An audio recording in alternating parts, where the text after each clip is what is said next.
How to turn on Miniplayer on YouTube. Hi everyone, I'm here to assist you today without any delay. Let's jump right in. First, open Google Chrome on your device. Then, search youtube.com and log into your account. Then open any video you want to turn on Miniplayer in. After that, at the bottom of the video, you will find settings and other options.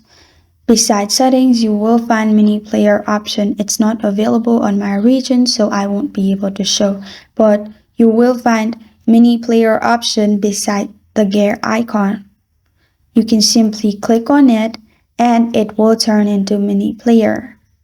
And in that way, you can turn on Miniplayer in other videos.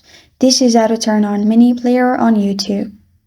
Thank you for joining me today. If this video helps you out, please leave a like and subscribe for more. Got a question or want to suggest a topic? Comment below. Thank you for watching.